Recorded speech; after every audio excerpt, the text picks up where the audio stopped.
This movie kicks off with this guy named Frank Vega. Frank's been through some tough stuff in his life, especially because he's a Vietnam War vet. One day, he's just riding the bus, minding his own business, when he spots two troublemaker kids causing a ruckus on the bus. It kinda takes him back to when he was a kid, living a simple life with his folks.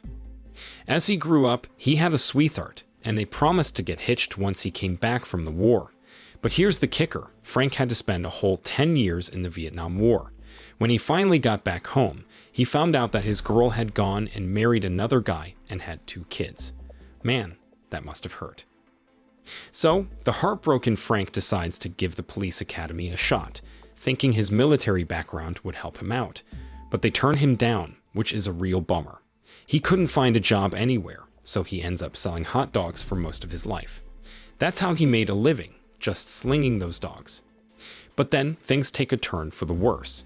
A fancy new hot dog truck rolls into town and steals almost all of Frank's customers. So he's left with no choice but to become a drifter, wandering around with no real home or job. Tough breaks for Frank Vega, that's for sure. Now let's fast forward to the present day.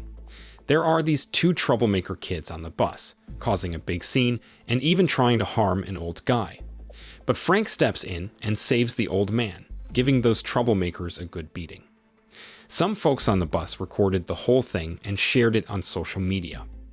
All of a sudden, Frank becomes a big deal after his heroic act goes viral online. They start calling him badass, and everybody thinks he's awesome.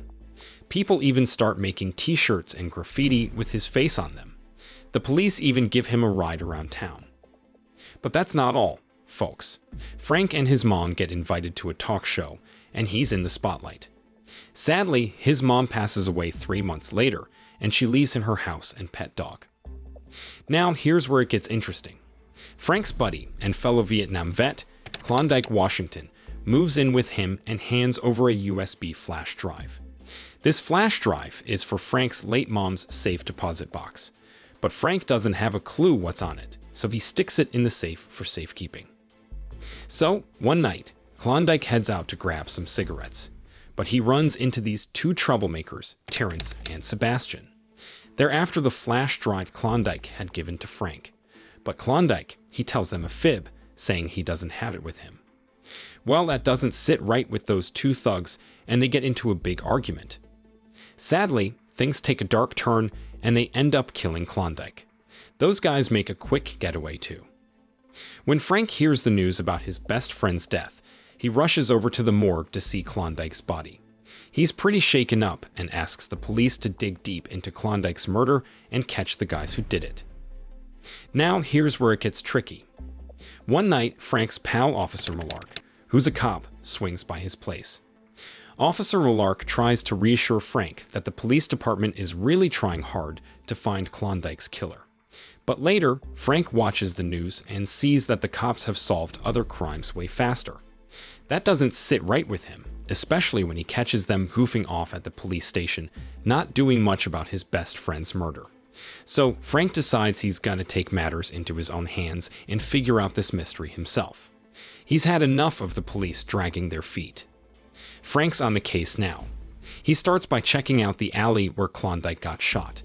After poking around a bit, he finds some empty bullet casings and a locket with a lady's picture inside. Frank thinks, this could be a clue.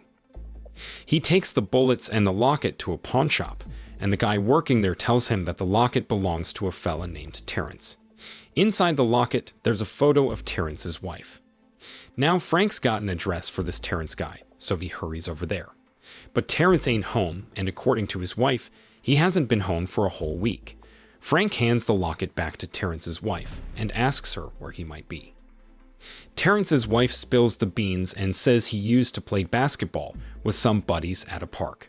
So Frank's off to that park in a hurry. When he gets there, he finds a bunch of guys playing hoops and goes up to them to ask about Terrence. Frank goes up to those young fellas at the park, thinking they might know where Terrence is. But instead of being helpful, those guys start making fun of Frank. Well, that really ticks him off, and he ends up giving them a good thrashing. Turns out, those guys were actually Terrence's pals. After Frank gets them to quit fooling around, They spill the beans and say they don't really know where Terrence is, but they mention a guy named Ronaldo who might have the scoop because Terrence and Ronaldo were tight buddies. So, Frank makes his way over to Ronaldo's place and meets Ronaldo's roommate. This roommate tells Frank that Ronaldo's hanging out at a bar across town. Frank heads there but runs into some folks at the bar who don't want him there. He's not having any of that, so he has to put a couple of them in their place. Finally, Frank tracks down Ronaldo and gives him a little scare, saying he'll spill the beans about where Terrence is. In the end, Frank gets the lowdown that Terrence is seeing a gal named Tanya. Now we switch over to this big shot gangster boss named Panther. He's actually the guy who's the boss of Terrence and Sebastian, those two troublemakers. Panther's having a real serious chat with Major Williams, who's the crooked mayor in town. The mayor's putting pressure on Panther to find that flash drive Klondike swiped real quick. Turns out that flash drive has some proof of the mayor's dirty deeds and corruption during his time in office. Turns out Klondike used to work for Panther, but he decided to quit and did something sneaky. He grabbed Major Williams' super important flash drive and ran off with it, betraying Panther in the process. So, Frank's on a mission, and he gets some help from his neighbor, a kid named Martin. They want to figure out what's on that flash drive. One evening, Frank pays a visit to Tanya, who works at a massage place. He asks her about Terrence, but she's not too helpful. So Frank decides to tail her quietly when she's heading home from work. After sneaking into Tanya's place, Frank finally tracks down Terrence. He gets kinda rough with him to squeeze out info about who ordered the hit on Klondike. Terrence, being a bit tight-lipped, wasn't spilling the beans, so Frank decided to take matters into his own hands. He kind of forced Terrence's hand onto the kitchen trash can, hurting him a bit. Well, that did the trick, and Terrence finally spills the beans. Turns out Klondike got himself into some serious trouble. He got on the wrong side of a drug big shot named Panther. See, Klondike swiped that flash drive we've been talking about, and it had some secret info about digging an oil well in the neighborhood for Major Williams. Terrence even tells Frank where he can find this Panther guy. But before Frank heads out to face Panther, he goes home to get ready. But he hears a ruckus at Martin's place. Amber, Martin's mom, is having a real bad time with her abusive husband. Frank steps in and saves her from the mess. Because Frank's the hero, Amber invites him over for lunch. Frank doesn't waste the chance, so he puts on his fancy clothes, cleans up nice, and smells great. During lunch, things get pretty cozy, and they're about to share a kiss when Martin Jr. walks in on them. Frank insists that Amber and Martin stay at his place until he fixes her front door. The next day, Frank hands over the flash drive to Officer Malark and then tracks down Panther to his hideout. Panther got wind of Frank coming for him and told his crew to ambush Frank if he didn't bring that precious flash drive. So Frank ends up in a real tough spot. Panther's gang overpowers him and he passes out. They capture him and start doing some terrible things to get him to spill the beans about where the flash drive is hidden. They even hook him up to an electric shock gadget, trying to make him talk. But you know what? Frank's one stubborn guy. He doesn't give in, even when he's getting hurt real bad. Panther gets pretty frustrated with Frank's silence. So he snatches Frank's wallet and finds out where he lives, thinking maybe the flash drive's stashed there with his loved ones. Panther's got his men torturing Frank while he rushes over to Frank's house, thinking he's gonna find that flash drive. But Frank manages to wriggle out of his bindings. He had a little match he got from Amber. Frank lights that match and throws it at some oil drums lying around, setting the whole place on fire, causing a big explosion. Panther makes a run for it, but Frank's not letting him get away that easy. They both swipe buses and start this wild chase, causing a whole bunch of damage to other vehicles along the way. Eventually, they wreck both buses. Now Frank's not giving up. He keeps chasing Panther on foot. Along the way, he bumps into those two troublemakers from the bus earlier. These guys, thinking they can redeem themselves, try to record a video of them beating up Frank on their cell phone. But Frank shows them who's boss once again and keeps after Panther. Panther finally gets to Frank's house and finds Amber there. He threatens to harm her if Frank doesn't cough up the flash drive. But just in the nick of time, Frank shows up to rescue Amber. These two start fighting, and it spills all the way out to the front yard. Just when Panther's about to pounce on Frank again, Amber jumps onto Panther's back, trying to slow him down. This gives Frank the opening he needs to take down Panther for good. The cops finally catch Panther, and things get even juicier when they arrest Major Williams too. See, the media spilled the beans on their shady business. As for Frank, Amber, and Martin, they all live happily ever after. The end. The movie starts off with Frank Vega. He successfully captured Panther, the drug lord responsible for his best friend's murder. He's also exposed the mayor's involvement in Panther's crimes.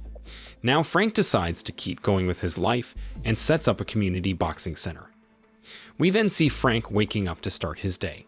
He heads over to a convenience store managed by his friend Bernie Pope, right on the ground floor of the community center building. Frank is full of energy, even at his age, but Bernie has health issues and rarely leaves the house due to agoraphobia. Besides running the boxing gym, Frank is a boxing trainer for teens, both inside and outside the ring. He shares a special bond with Manny Parks, his star pupil who's gearing up for his professional boxing debut. Manny's working hard under Frank's guidance, and Frank is a war veteran. One evening, Frank invites Manny over to his place to watch a video of Manny's upcoming opponent in a professional match. Frank wants Manny to study the match so he can prepare and anticipate his opponent's moves. As they watched the video, Manny suddenly surprised Frank with a gift, a cell phone. Inside, there was a video Manny had made for Frank. In the video, Manny expressed his heartfelt thanks to Frank for being like a second father to him, especially after Manny's own father had passed away. Just then, Manny received a text message on his phone that required him to leave urgently. He bid farewell to Frank and rushed to meet his boss, Adolfo Herrera. However, things took a terrible turn as Adolfo accused Manny of secretly taking his money. Manny tried to explain and deny the accusation, but Adolfo wouldn't listen. He ordered his men to attack Manny. Despite being outnumbered, Manny's boxing skills, honed through his training with Frank, allowed him to put up a good fight. He managed to defeat one of Adolfo's men. However, tragedy struck when, with his guard down, Manny was stabbed from behind and killed instantly. The next day, a police officer named Malark came to see Frank. He brought the sad news of Manny's tragic death the previous night, just before Manny was about to debut as a professional boxer. Frank felt deeply saddened by this. He attended Manny's funeral at his house to offer condolences to Manny's mother, Rosaria. Frank also tried to comfort Manny's younger sister, Julia, promising to make a secret door in her closet. As Frank was about to leave, Rosaria asked him to help find Manny's killer. Frank didn't give a definite answer. Instead, he advised her to wait for the results of the police investigation into Manny's murder. That evening, Frank headed to the convenience store, but ended up having an argument with Bernie. Bernie thought Frank was too involved in his personal life, even though Frank was only looking out for him, urging him to go to the hospital and get his health checked. Around the same time, a gang of armed men entered the shop with intentions to rob Bernie. Thankfully, Frank managed to fight them off and urged Bernie to call the police. Soon after, the police arrived and took the armed men into custody. Frank then talked to Malark about Manny's murder case, which was still under investigation. Malark shared that they found narcotics in Manny's belongings, suggesting his involvement in drug dealing. Hearing this, Frank was determined to keep his boxing center drug-free. He warned his students sternly about the severe consequences of using or selling drugs. Frank also tried to question Manny's friend, Tucson, about his connection to the drug dealers. However, Tucson claimed to have no knowledge of it. Despite this, Frank remained suspicious and decided to secretly follow Tucson. That night, Frank followed Tucson to an apartment complex, where Tucson planned to pick up narcotic pills for selling. Frank confronted Tucson, and Tucson, caught off guard, couldn't avoid Frank's questions. Tucson revealed that Manny had been selling the drugs for a few months to support his family, but had intended to quit after his professional debut match.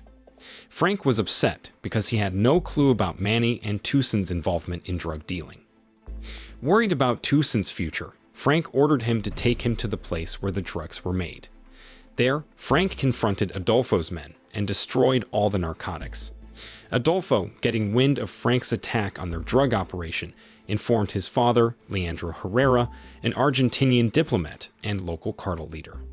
Leandro was furious and ordered Adolfo to find and eliminate the person responsible for damaging their drug business. Meanwhile, Frank, still grieving for Manny, watched a video Manny had recorded on his cell phone while drinking. Frank couldn't hold back his tears. He loved Manny like a son and found it hard to move on. Wanting to drown his sorrows, Frank headed to Bernie's shop to buy more beer, but the shop was closed. Frank attempted to wake up Bernie, but Bernie didn't respond. Frustrated, Frank decided to go elsewhere to buy beer. However, he was unexpectedly confronted by Adolfo's men, who insulted Manny. This infuriated Frank, and he began to fight them. But because he was still under the influence of alcohol, Frank quickly found himself overpowered. Luckily, Bernie, upon hearing the commotion, mustered the courage to come out of his house and joined the fray, using a hockey stick to help Frank. Together, they managed to defeat Adolfo's men. Afterward, Frank interrogated one of Adolfo's men, hoping to get information about Manny's murder. However, the man only revealed that Manny had met Adolfo before his death. Bernie tended to Frank's injuries and then opened up about his own past. He shared that he was once a talented hockey player in the minor leagues, dreaming of becoming the first African American to play in the National Hockey League. Unfortunately, an injury forced him to retire early. Later on, he was diagnosed with a rare liver disease and couldn't get on a donor list due to his age. Doctors gave him only about 6 months to live. Learning of Frank's intention to seek revenge for Manny's death, Bernie expressed his desire to help with the time he had left. Frank agreed, and the two decided to find Adolfo together. The next day, Frank and Bernie got ready to start their investigation and locate Adolfo. They planned to use Bernie's old car, but it turned out the car was too old and broken down from neglect over the years, so they had to take the city bus to reach the drug dealer's apartment. When they arrived at the apartment, they discovered that Adolfo and his crew had cleaned up everything to erase any evidence. Frank decided to seek help from a female police officer named Carmen to examine Manny's belongings, which were held by the police as evidence of a crime. Carmen was hesitant at first, fearing for her job, but Frank managed to persuade her to assist him. Frank then went through Manny's contact list and found information about his drug supplier, Hammer. With this lead in hand, Frank and Bernie hurried to find Hammer. However, Hammer refused to cooperate or share any information about Adolfo. Frustrated, Frank resorted to torture, while Bernie attempted to get information by charming Hammer's girlfriend, who seemed interested in him. The next day, Adolfo learned that Frank had survived their earlier encounter and didn't hesitate to torture Hammer and dismantle his drug operation to extract information about Adolfo's whereabouts. On another note, Frank went over to Manny's house to fulfill his promise to Julia by making a secret door for her to use as a hiding spot in her room. Julia was thrilled with the idea of having her very own secret hiding place. Shortly after, Frank ran into Bernie, who had asked Tucson to fix his old car. Since there were many repairs needed, Frank and Bernie decided to let Tucson continue his work while they headed home. However, as they were almost home, a massive explosion occurred that destroyed their house. Thankfully, both Frank and Bernie survived the explosion. Mullark warned them to stop their fight against Adolfo and his crew because they were extremely dangerous. Rosaria, who heard about the explosion, kindly offered them refuge in her house and allowed them to stay in Manny's room for a while. The following day, Frank and Bernie went to Adolfo's residence in Malibu.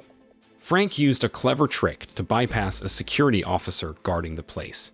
However, once he managed to sneak inside, Adolfo quickly discovered him, and they got into a physical brawl until Frank had Adolfo cornered. Unexpectedly, a security officer arrived and pointed his gun at Frank when he realized Frank was one of the badasses. Meanwhile, Adolfo seized the moment and launched a counterattack, managing to bring down Frank. Luckily, Bernie arrived just in time to assist Frank. Together, they pressured Adolfo for the truth about Manny's death. At first, Adolfo was hesitant to reveal anything. But he eventually confessed that Leandro was the mastermind behind Manny's murder. Upon learning this, Frank demanded Adolfo to set up a meeting with his father, as they were determined to seek revenge for Manny's death. The next day, Frank and Bernie met Leandro at a restaurant, and shortly after, he was arrested and sent to prison for his crimes. Frank returned to Rosaria's house and shared the news of the mastermind's arrest with her. Rosaria was overwhelmed with relief and gratitude, hugging Frank tightly. That evening, Frank and Rosaria had a heartfelt conversation, and their romantic relationship grew stronger. However, their joy was short-lived when Malark delivered the disappointing news that Leandro had diplomatic immunity and couldn't be arrested without solid evidence of his crimes. Realizing they needed concrete evidence to put Leandro behind bars, Frank and Bernie decided to tail him in a taxi. They followed him to a meatpacking plant that Leandro was using as a front for his drug operations. Instructing the taxi driver to wait, Frank and Bernie infiltrated the plant by posing as employees.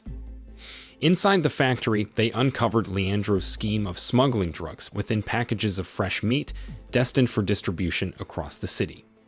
As Frank reached for a package of the tainted meat to use as evidence, they were unfortunately discovered by Leandro's henchmen. The two were bound and confined to a cold storage room, where Leandro took the opportunity to boast about his legal immunity. In a chilling twist, Leandro also revealed his knowledge of Frank's romantic involvement with Rosaria, hinting at sinister intentions toward her. Leandro ordered his henchmen to leave Frank and Bernie to freeze in the cold room while they abducted Rosaria. Fearing for Rosaria and Julia's safety, Frank attempted to free himself using the charm bracelet Julia had given him. Meanwhile, Leandro's men successfully kidnapped Rosaria, but they couldn't locate Julia, who was hiding behind a secret door. After breaking free and defeating Leandro's guards at the factory, Frank and Bernie rushed to Rosaria's house, where Julia informed them of her mother's kidnapping. Long story short, they managed to track down Rosaria's location, but faced a dilemma when they realized they couldn't afford a taxi. This led to a heated argument between Frank and Bernie. Luckily, Tucson arrived with Bernie's repaired truck just in time. While the badasses headed out to rescue Rosaria, Adolfo, who had abducted her, received word that Frank and Bernie had escaped from the factory and were closing in on their location. Upon receiving the news, Adolfo ordered his men to shoot Frank and Bernie from the air using a helicopter. Luckily, Bernie managed to dodge the attack by taking a route through the wilderness, while Frank used a grenade to bring down the helicopter. They caught up with Adolfo and immobilized him. However, it turned out that Rosaria had been transferred to Leandro's car. Frank called Leandro and pressured him into a trade for Rosaria. Realizing that his son was a hostage, Leandro agreed to the exchange. Frank set the location for their meeting. When they reached the meeting point, Leandro released Rosaria, and Frank released Adolfo. Just as Rosaria was about to approach Frank, she tried to warn him that Leandro had a hidden gunman in his vehicle. Fortunately, Bernie shot the gunman just in time with his old gun from the truck's glove compartment, which he had believed was unusable. Shortly after that, the rest of Leandro's men showed up, and he boldly challenged Frank to a fistfight, even bringing up Manny. At first, Leandro had the upper hand, but Frank's anger fueled him to fight back fiercely until Leandro was knocked out cold. Finally, the police arrived to arrest Adolfo and his gang, discovering that Leandro had died. In the days that followed, everyone celebrated their victory over the Herreras. Frank and Rosaria continued their romantic involvement, and Bernie was recovering well after receiving a successful liver transplant from the deceased Leandro. Bernie also ended up with Hammer's girlfriend, whom he had flirted with earlier. The movie kicks off with Frank Vega and Bernie Pope, two buddies, strolling into a bank. They're not there for a casual visit, though. They want a loan for their business. But the bank worker informed them that they already maxed out their last loan, and the bank can't hand out another one until they pay that off. Frank and Bernie, not ones to back down, try their best to talk the bank worker into giving them another loan. It doesn't work out, and things get pretty heated as they argue, pointing fingers at each other. But right in the middle of their shouting match, a group of armed men burst in, looking to rob the bank. Frank and Bernie, still bickering, somehow managed to tackle these robbers and send them packing. It's like they were fighting each other and the bad guys at the same time.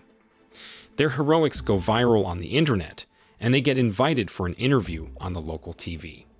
When the TV host asks if the bank finally gave them the loan, Frank and Bernie just chuckle, because the bank had only given them a certificate of appreciation for their services in preventing the robbery. The next day, Frank and Bernie were just chilling at home, watching some TV. Out of the blue, Frank's phone rings, and it's Carmen, their friend. She's got some big news, would be getting married soon. Carmen's all excited and invites Frank and Bernie to her wedding. But Frank, being honest, tells her they can't make it. Because of the money troubles, they can't afford plane tickets.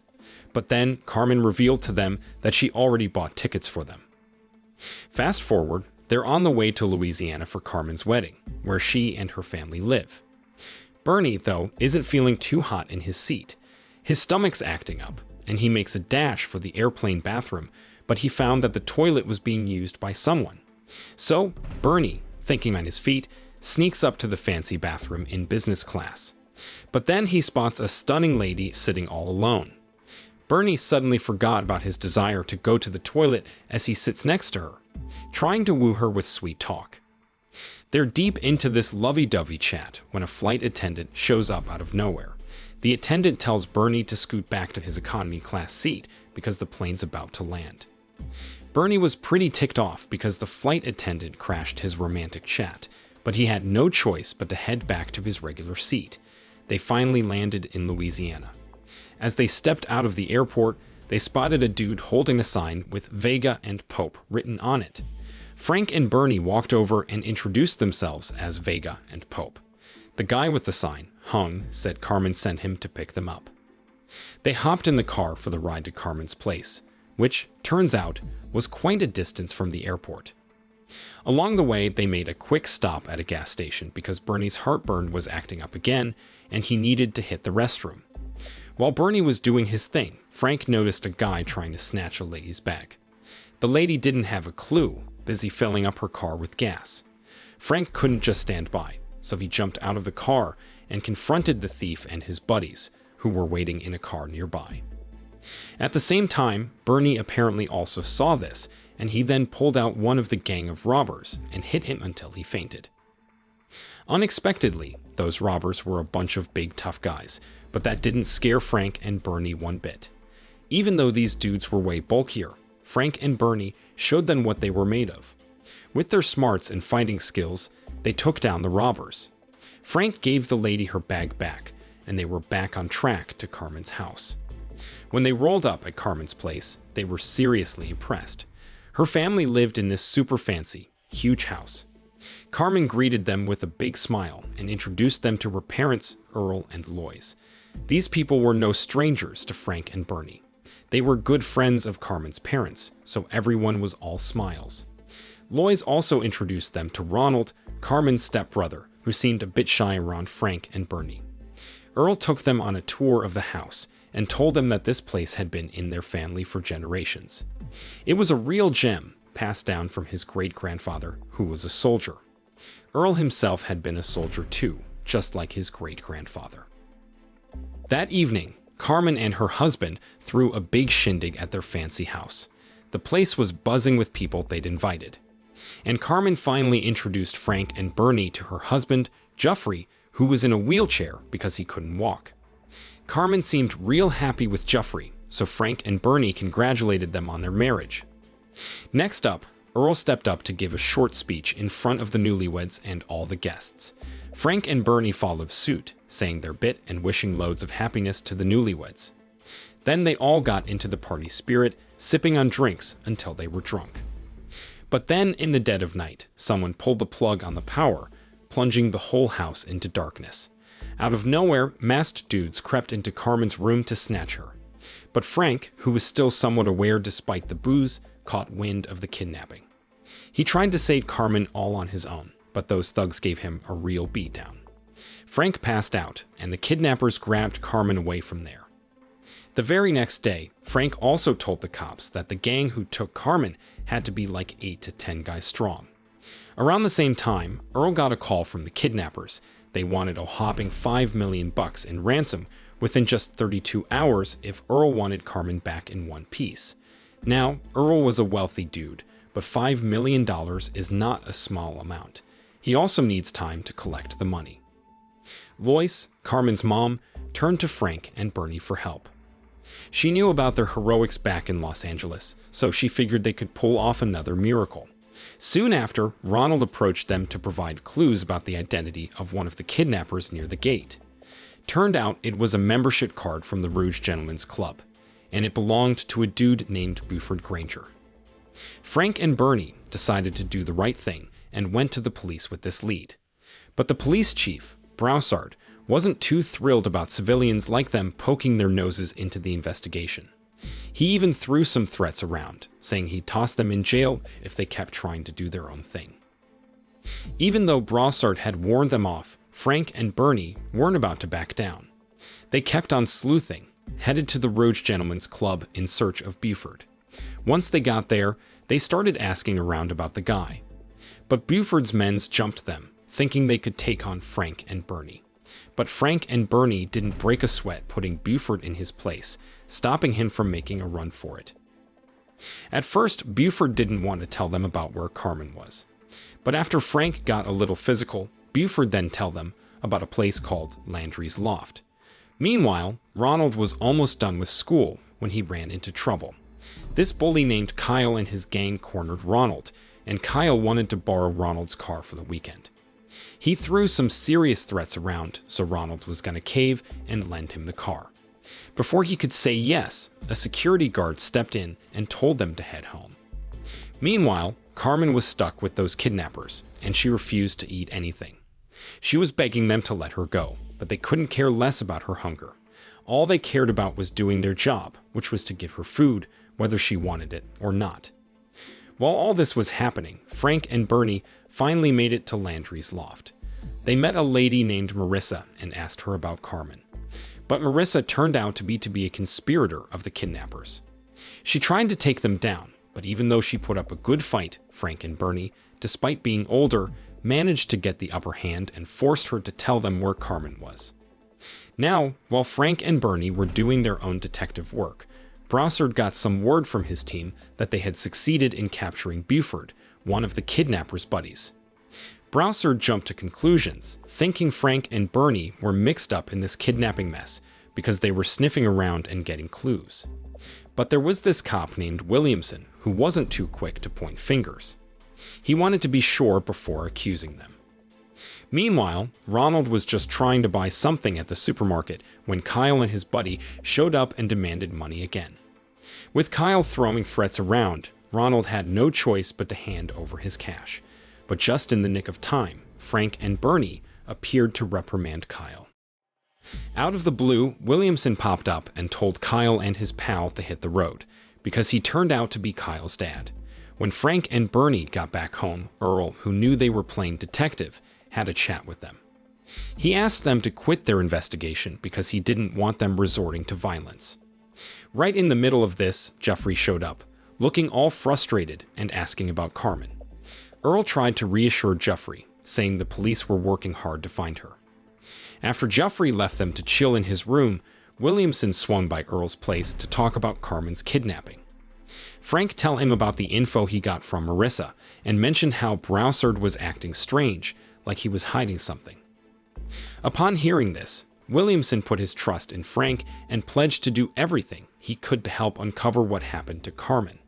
He even handed Frank his business card and said to reach out if they stumbled upon more leads. Later, as Frank was getting ready for bed, Ronald came up to him and gave him a titanium necklace, claiming it was an amulet for protection. He asked Frank to hang onto it for safety. Meanwhile, Carmen, who was stuck in her room, noticed a part of the wall peeling away. She decided to break through it and discovered an air vent. She hurried through it, hoping for an escape. But it only led to an office with a fax machine and computer. Carmen tried to access the computer, but it was locked with a password. Still determined, she jotted down her location and sent it to the police station via fax. When she realized someone was coming, she grabbed the note and hurried back to her room. The next day, Frank and Bernie headed to a restaurant to meet up with a guy named Pierre. They got this info from Marissa. When they got there, Frank got right to it and asked Pierre about Carmen. But Pierre was pretty tight-lipped, not giving anything away. That's when Frank decided to get serious.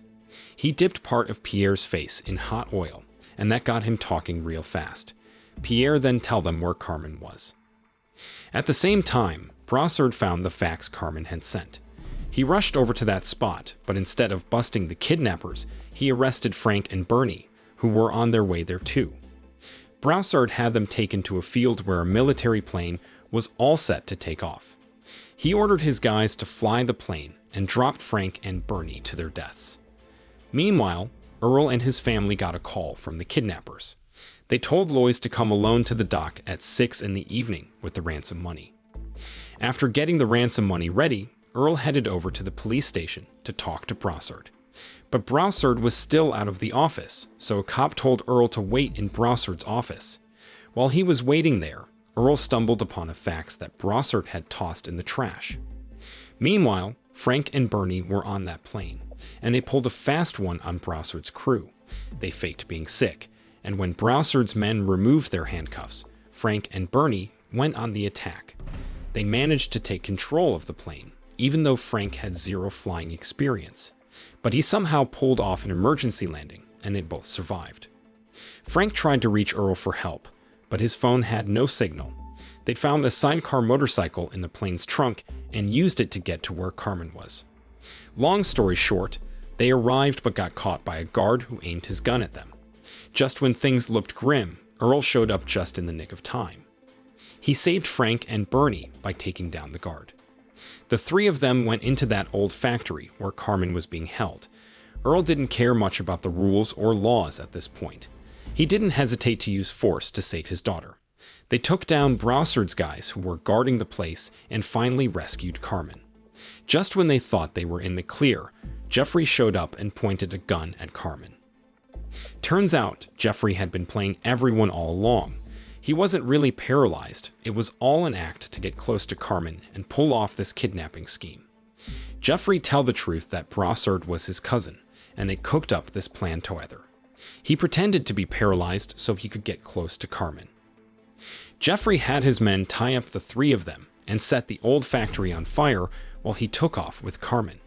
It looked pretty grim, like they were about to meet their end. But Ronald showed up just in time to rescue them.